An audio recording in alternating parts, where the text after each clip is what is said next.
You know, I want to thank you Yes. first and foremost for taking out your time to stop by on my platform. This is definitely an honor. I truly appreciate the work that you Yeah, I have just done. got back from the Y.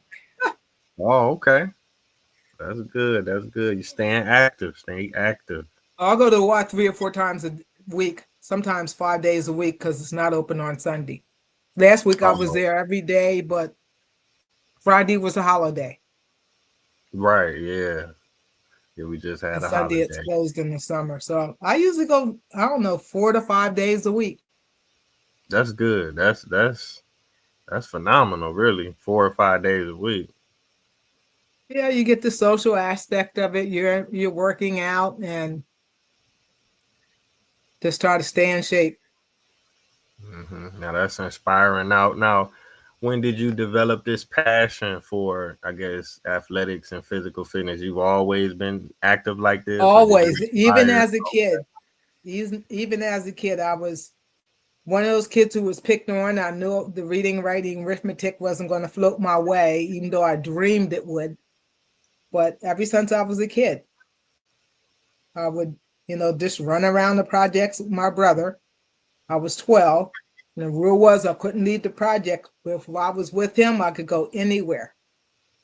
So he was like my look up to person. And I could Wow. go anywhere Hank was. And I kind of stuck with my brother because he kind of looked over me. We had a big family. There was really 9 kids, but 2 didn't make it. So my Mhm. mom raised 7 single-handedly. Years later, she adopted 1. So Wow. I think after 7 kids, I'll be done with kids. And she Wow. adopted. She ended up Okay. adopting 1. She ended up adopting her grandchild, her first grandbaby. Hmm. Okay. Okay. Now, were But I've you always had a originally? passion for fitness. Oh, okay. Well, that's good because a lot of people they struggle with it, you know, and some people just love it. Like I like to jog now. I used to look at people jogging like how they do that. It's early in the morning, it's cold, it's late at night, but now I understand. No, I don't go early in the morning, but I usually go to the Y about 9:30, and I'm usually there to quarter to 1 o'clock. Like today, I had something going on uptown, so I had to go take care of something. So I left the Y at quarter till 1, went uptown, and I came back, went to Turkey Hill, got my coffee, and had my yogurt, and I sat here and waited. So tonight I Okay. have kayaking for 2 hours if it doesn't rain. Oh wow, I just went kayaking for the first time maybe like 2 or 3 weeks ago. It was a great experience. I really I enjoyed it. love it. I Yeah, love it. yeah.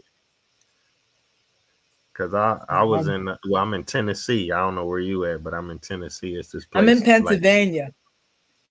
oh okay, okay. Yeah, Now that's where Tennessee, you they get the African Children's Choir down there in a lot of places. you said You it's ever hear of that? the African African Children's children. Choir. Oh, I'm gonna have to look it up. They're from Uganda. They're That little sounds kids. interesting. They're Uh-huh. little kids, eight to 11 years old, and they tour the country dancing, drumming, and singing, mostly in churches. It's church music, and then there's some happy, fun songs. And they do this and to raise money to get their education and get out of the slum. So once they do their tour for 6 months, they go back and then they're in the academy where they get good meals, they're clean, they get their education taken care of through college.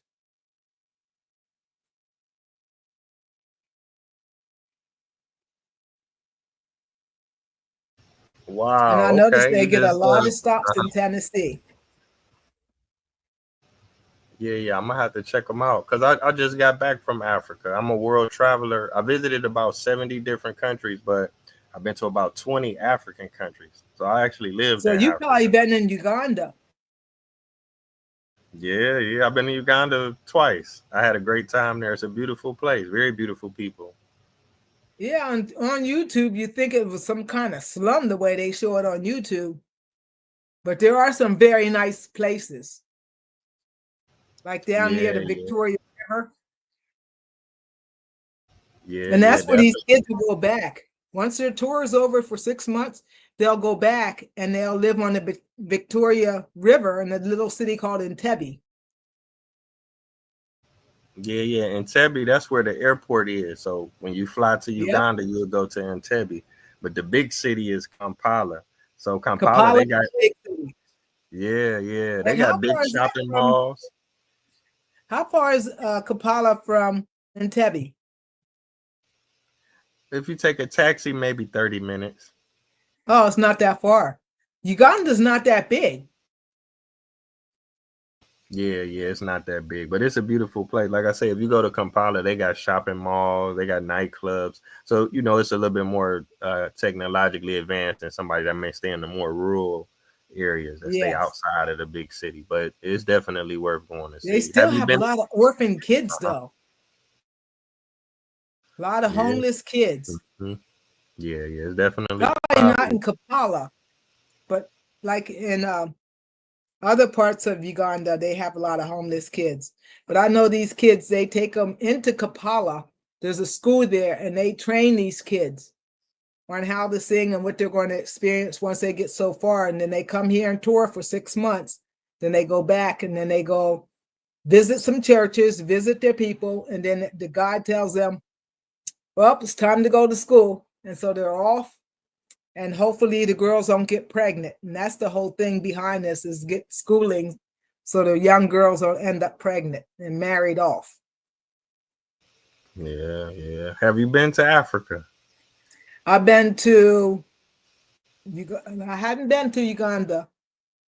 I've been to Dar es Salaam.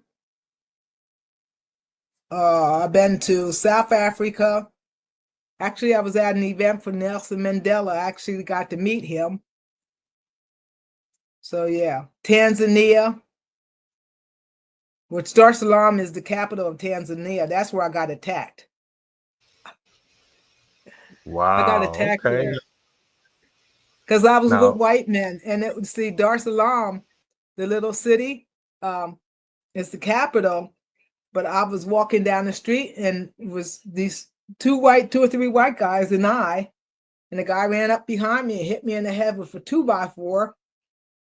And I had a big old hickey, and I looked at the guy and said, man, we have to go back. And he says, well, I'll get you some ice. I said, did I hear you say you got to get me some ice?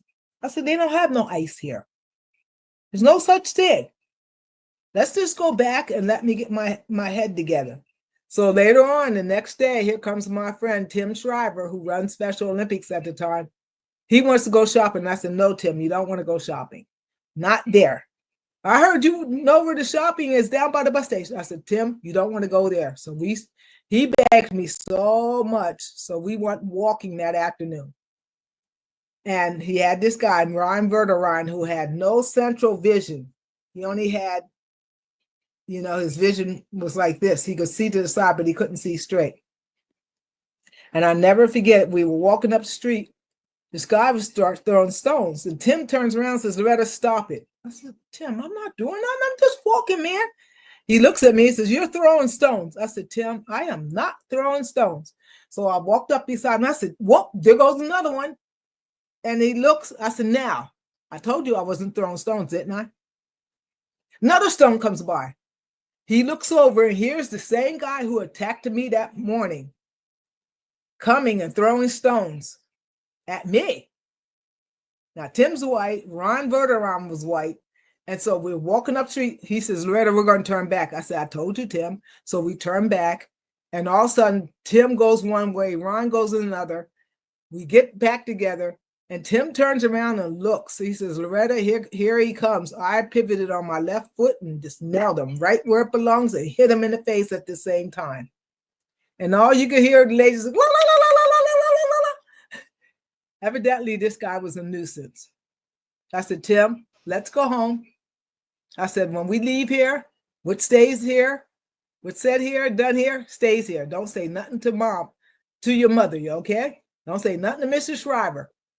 I won't. I said, you promise me? So we go to Texas. I run up a couple months later. We're speaking at the National School Principals Association. All of a sudden, we leave the conference.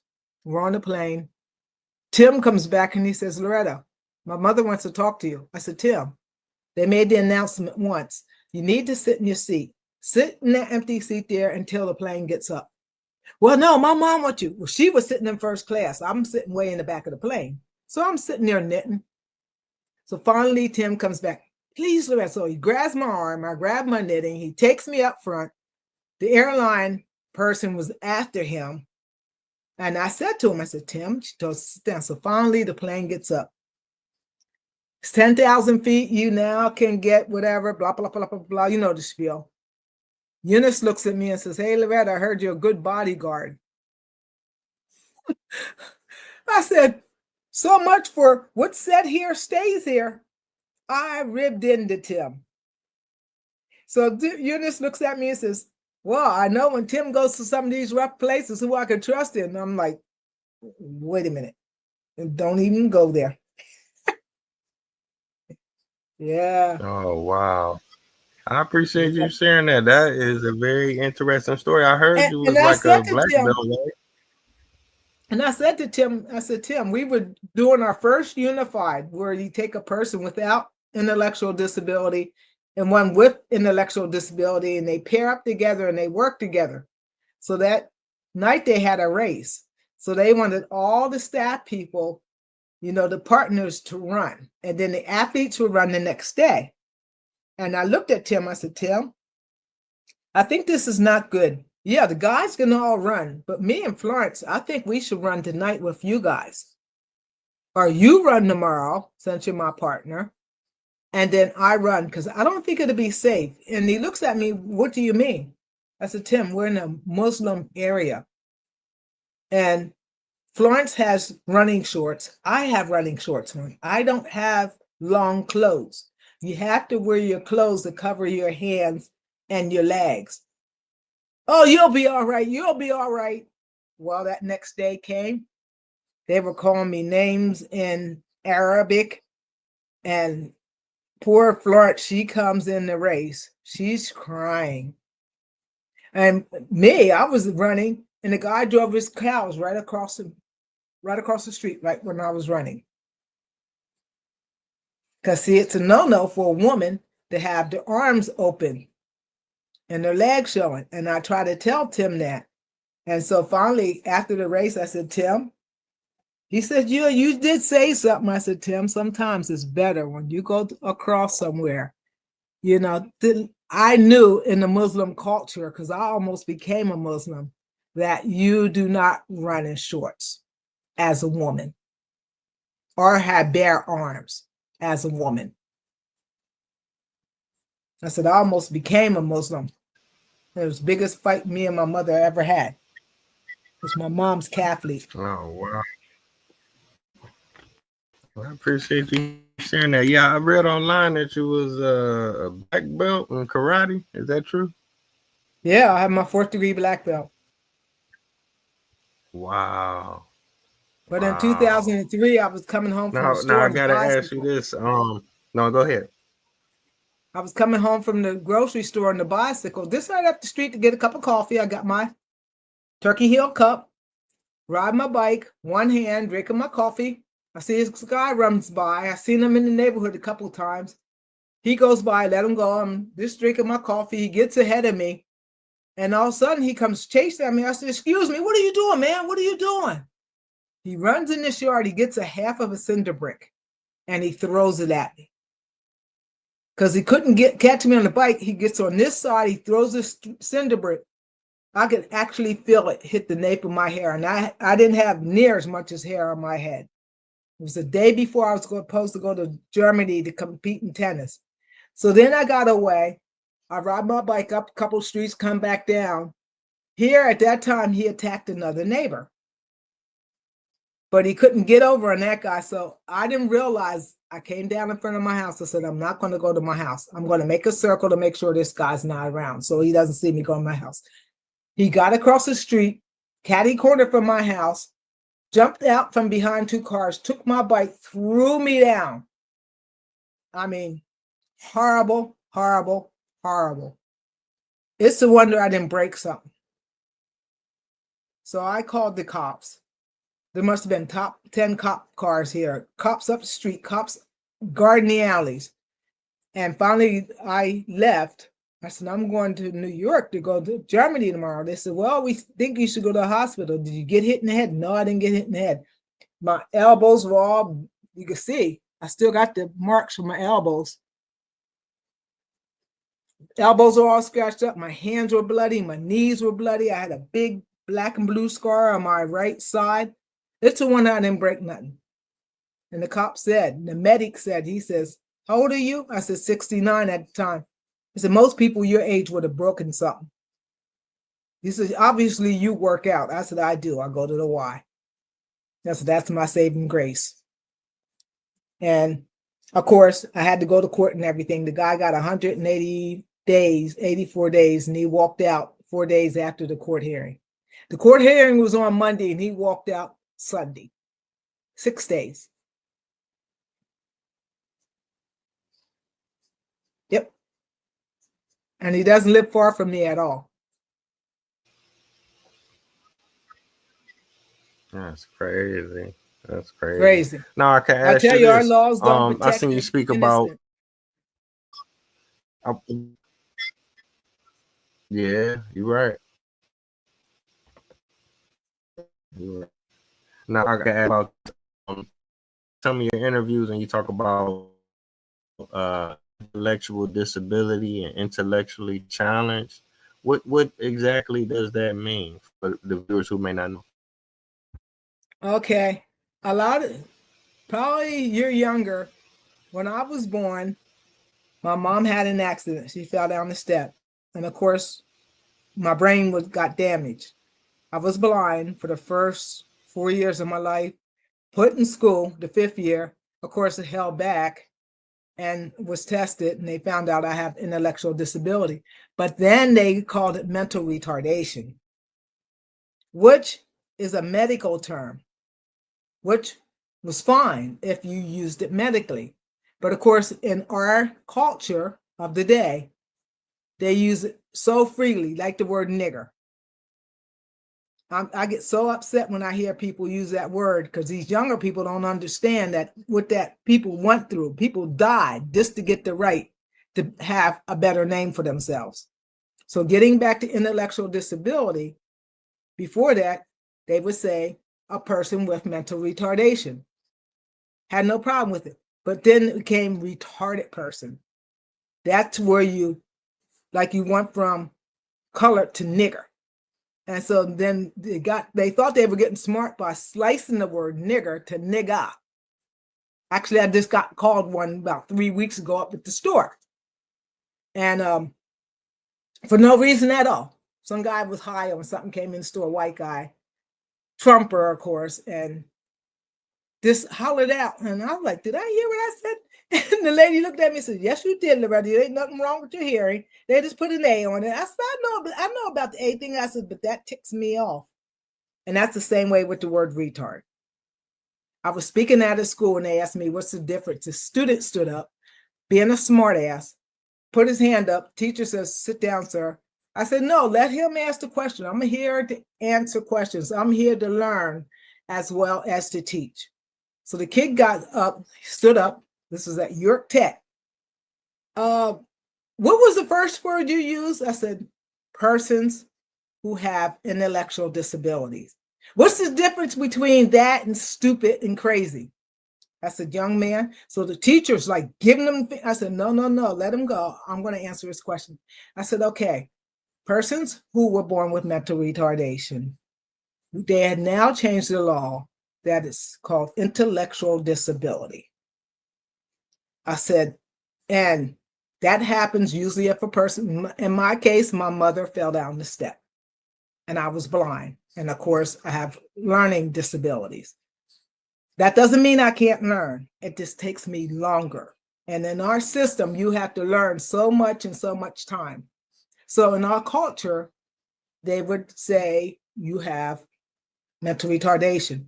But we changed that word. We fought. And the president signed into law that the term that would be used in this country to identify somebody is intellectual disability, to phase out the old wording, which hurts people because it's been so cliche in our society. So it's persons with intellectual disability. And if you hear the term IDD, intellectual and developmental disability, that means the child has received, in my case, as I was growing, I didn't walk to 4, almost 5, and then put in school and I was held back. I said, now, let's get to the word crazy. I do not like you using that word, and I'm going to explain why. I said, we usually say people with mental health issues or problems. Your soldiers, when they come back from war, they get a condition from fighting in the war called PSD, post-traumatic stress syndrome, which is a form of mental health or mental illness. You can get over that. I said, your mother might be stressed because she's trying to find out how she's going to work to keep food on her table to feed you and your brothers and sisters if you have any. I said, or you could be stressed about, do I want to go into service? Do I want to graduate? This is hard. What am I going to do after I graduate? You get stressed. So you would have some mental breakdown or that type of a thing. We advise you to go to a school counselor to help you work towards going to the next level. Now, let's get to the word about being stupid. Being stupid would be like you getting down on this stage, thinking that you could sing or you could shake your backside. The whole student body stood up. And I said, like I said before, in my case, it was through the growth of the baby, my mom having me. I said, but let's not be stupid. That's why we're here, to understand. That teacher came down crying and said, thank you so much. I guess you put him in his place. You know, there are still those people now graduated. One lady worked at the Y. She says, I remember you came to my school and you put that kid in this place. I said, that's what I'm here for, to advocate on behalf of those who can't speak, not for them, but to be there to help them and to help society understand that it's okay to be me. And I don't want society to take so long, kids growing up today, not knowing that it's okay to be them, that you are unique and you belong. So that's the difference. Yeah, that's true indeed. True indeed. I We appreciate have come so you far. breaking that down. Now, mm-hmm. We have come so Now I far, can but we ask still you. have a long way to go. We have a Yeah, program called yeah, that's Unified Sports. And Unified Sports is where we go into the school systems from grade school on up to colleges, and we pair people up, normally near the same age or same grade, and get them to come together and just talk about themselves. And you'll hear that most of the normal regular students says, you know what? I was depressed when I started in Unified Sports, but I found out if it wasn't for my teacher telling me to come to the cafeteria for that half hour in the evening after school to talk to students who have special or different needs, I wouldn't be the person I am. It has helped me grow. It's helped me to understand them. It's helped me to understand my younger brother who has developmental disabilities. And it's helped me to come with myself and say, hey, I might have it tough, but he has it tough and we can make it together.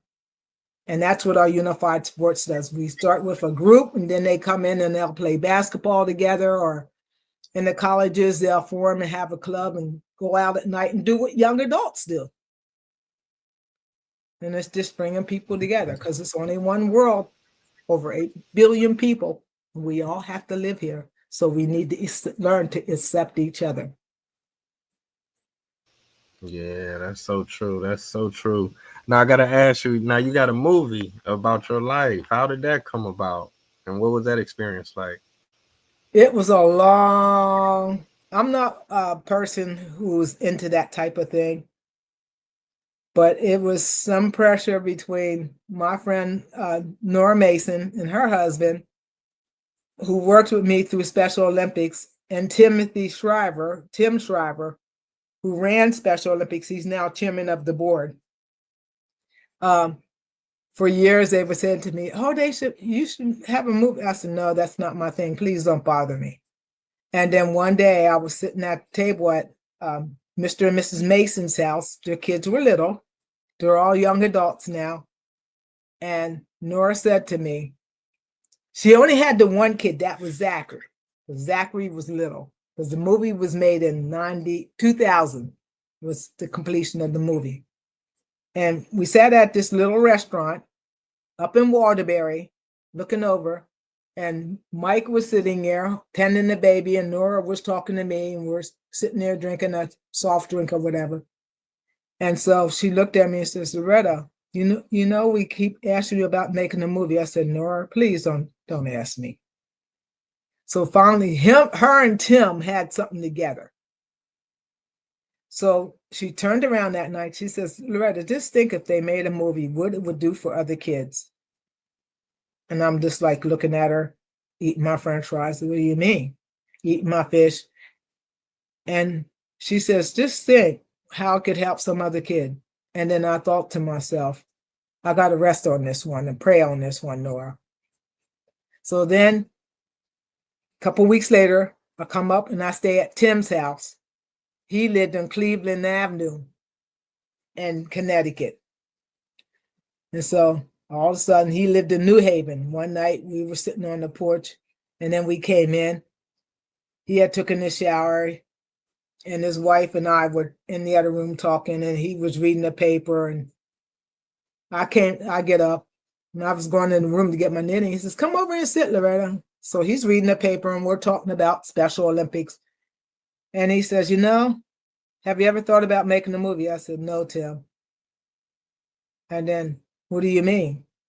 And I said, "I told you no, that's just not my flavor, man. It's just not my flavor."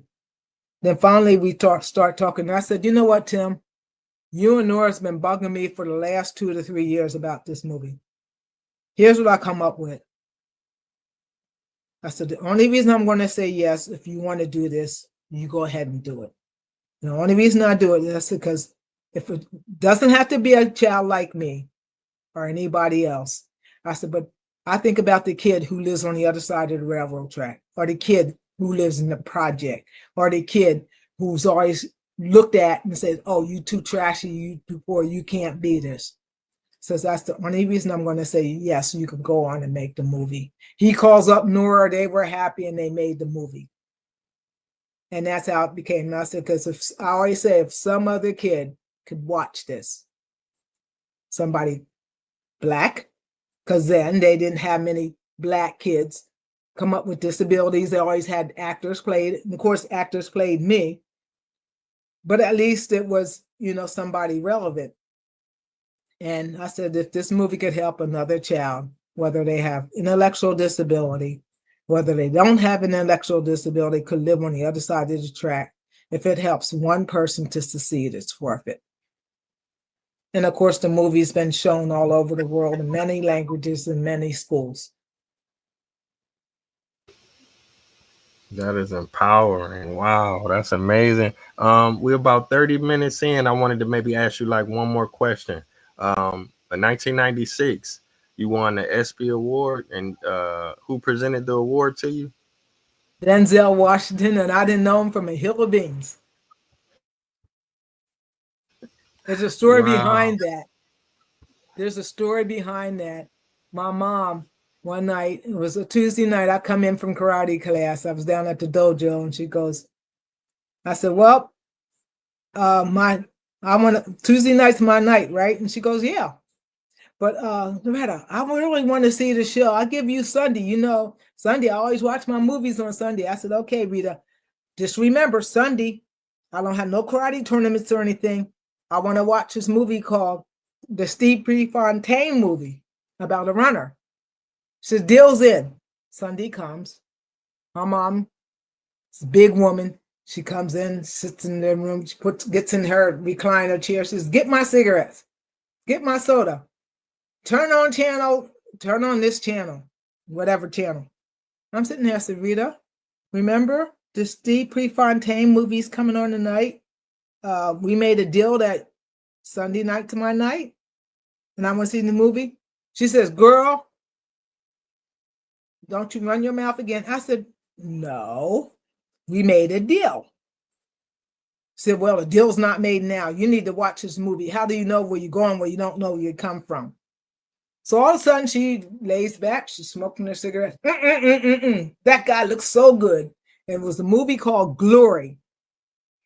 And I was like, oh, another history. She said, don't you run your mouth. Don't you run that mouth again.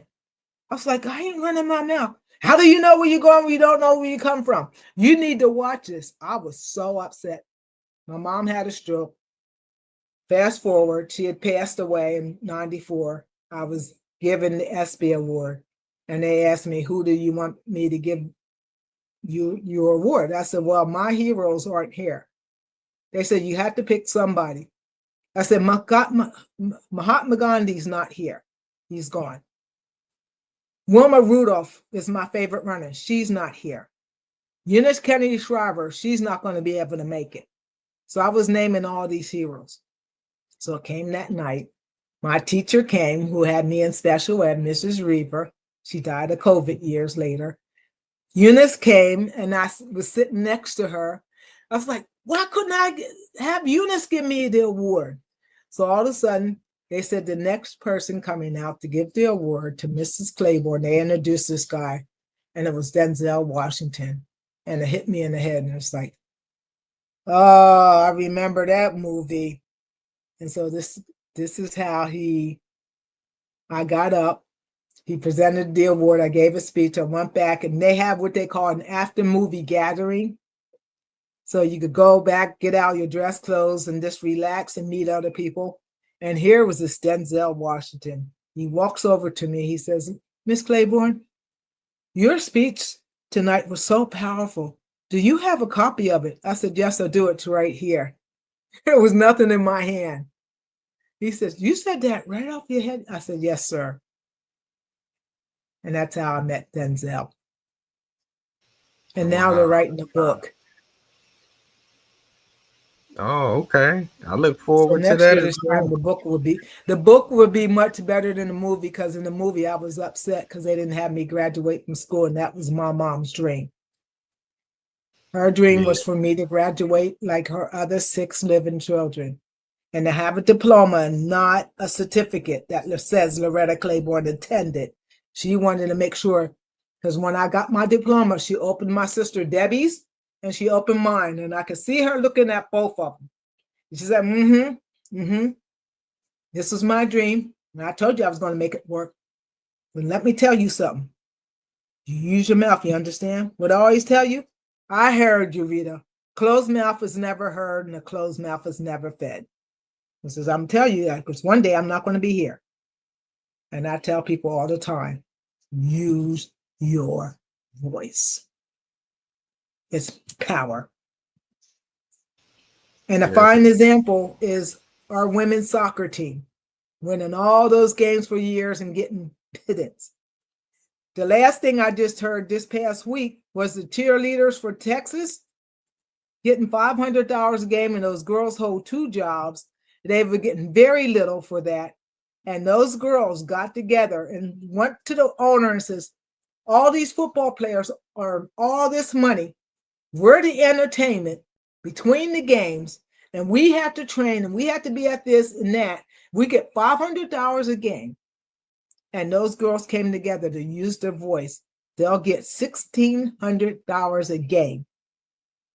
And they were getting like $15 an hour, and the cost of living in Dallas, Texas is not cheap. And now they get, it's because they used the voice. The power of voice. Okay. Well, yeah, I And definitely that look just forward. happened this past week. Wow. Thank you for sharing that. That's empowering as well. I know the book is going to be amazing. The book is always better than the movie. So, Yeah, in the movie, they didn't have me graduate, and that was my mom's dream. right. I'm sure you're going to catch everybody up to Her speed. dream became a reality. Yes, indeed. You know she's proud. So I want to thank you so much for stopping by. This has Yeah. been a great episode. You know, like I said before, I really appreciate all of the work that you have done. Thank you so much for sharing your stories. You know. And thank you for stopping by. Yes, and thank you. And I hope you look up the African Children's Choir because you're in Tennessee. Mm-hmm. They come there. They do a lot of churches there, and their concerts are free. Always Wow. Okay. donate to them because of the power of them getting an education. Yeah, yeah. We're I'll trying to break definitely. down that, the stigma of marrying off girls young, and you got to educate the young so that they have the next generations. The parents are done, they're going to think the way they're going to think. So hopefully they educate the next generation. Yeah, knowledge is power. So Yep.